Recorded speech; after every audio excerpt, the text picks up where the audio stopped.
So I'm here in Talabudra Valley in a lovely kitchen, as you can see, with the two wonderful women who are behind a lovely social venture called Boomerang Bags. And the idea is what goes around comes around, and trying to eliminate plastic waste and using recycled materials and local labor, which actually is retraining, including older women on the skill of sewing.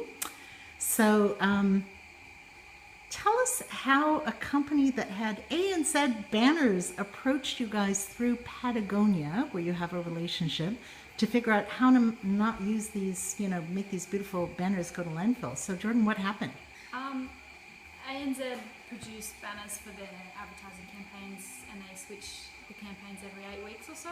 Obviously that's a lot of waste, and this kind of material isn't easy to recycle, so they contacted Patagonia. How beautiful, looking for a way to recycle that waste. And Patagonia, the American really high-end adventure travel company, and you guys have a relationship with them. How? Oh, they have a local shop in Burleigh Heads, which is where we piloted this initiative just last year. Okay, cool. So then they contact you and you say, well... Yeah, we just said, let's give it a go, and they sent us some sample banners. So we made a couple bags and sent it back to them. There was a bit of communication, and now we're sending them back to them. And they're going to buy the banners at how much? $7 each. $7 a bag after you've cut them up and made them. And Tanya, so this is your lovely home, and you guys have this wonderful kind of shed full of volunteers, mostly women. And what happens? How are these bags made, and how many are you making? I think the exciting part is when we talk to our volunteers and they get really excited. So ANZ sent us 2 banners to experiment with. And this is not ANZ, it's the company that makes the banners for ANZ, right?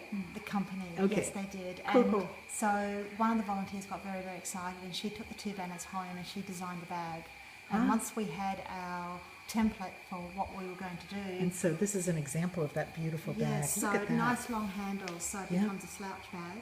Wonderful. And then our volunteers get together once a week and we start the production. And really, the exciting part for the volunteers is to actually see how many bags they can complete in a day. How incredible. And through Centrelink, you guys are actually now enabling people to have this be an accredited job experience, work experience, right? That's right. And it's the lost art of sewing, using industrial sewing machines that you somehow resuscitate here in the shed in Talabudra Valley. Like, how incredible is that? Okay, fantastic. So we figured that we can produce, once your new warehouse is up and running, which is going to be at Burleigh Brewing, so the cool microbrewery on the Gold Coast, and you're going to have a big warehouse space there. 160 square meters. 160 square meters, and you think that you'll be able to produce about 1,500 bags a month. That's right. Right? So what we're going to do now is reach out to corporate Australia to figure out, will they buy back the materials they're using in banners to promote their goods, and use the beautiful bags that come out of it for Christmas gifts, staff gifts, gifts to valued customers, whatever you want, and we can brand them so that they are Boomerang Bags brought back by the companies that produce the marketing materials, right? That's right. And probably $7, $7.50 a bag is more or less what it'll cost, and that will allow you guys to actually start paying wages, because so far it's a volunteer initiative, right? And become a social enterprise. And become a social enterprise. Awesome. Thanks for the message. We'll give it to the ANZ.